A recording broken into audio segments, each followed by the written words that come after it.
नमस्कार. हा व्हिडिओ आहे वरळी मुंबई इथला. तर घडलं नेमकं असं. महाराष्ट्र सरकारच्या वतीनं राज्यातील शेतकऱ्यांचा सन्मान सोहळा आयोजित करण्यात आला होता. वरळी येथील NSCI डोम या ठिकाणी महाराष्ट्रभरातून जवळपास 450 शेतकऱ्यांना राज्यपालांच्या हस्ते कृषी पुरस्कार देण्यात येणार होता. महाराष्ट्रातील विविध भागातून या कार्यक्रमासाठी हजारो शेतकरी आले होते. पण 450 शेतकऱ्यांचा सन्मान हा एका तासात उरकण्याचा घाट सरकारनं घातला. म्हणजे एका मिनिटात 7 शेतकऱ्यांचा सन्मान. महाराष्ट्रभरातून आलेल्या शेतकऱ्यांना हा अपमान सहन न झाल्यानं ते प्रचंड चिडले आणि कार्यक्रमस्थळी मोठा गोंधळ पाहायला मिळाला. इतका गोंधळ उडाला की स्टेजवर चक्क पोलिसांना बोलवावं लागलं. यावर आता सर्वच स्तरातून टीका होतीये.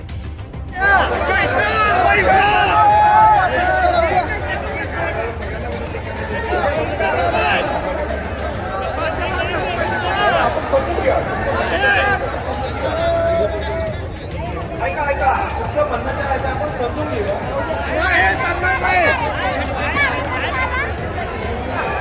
ऐका मंत्रिमहोदय आहेत त्या ठिकाणी.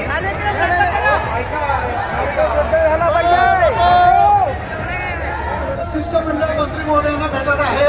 आपण सगळ्यांनी शांतपणे बसा. आपल्या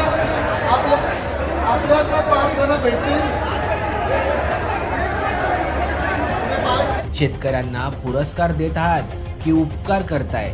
एक तरी काम धड करा अशी टीका आता सरकारवर केली जाते. तुम्हाला याबाबत काय वाटतं? तुमची प्रतिक्रिया अवश्य कमेंट करा.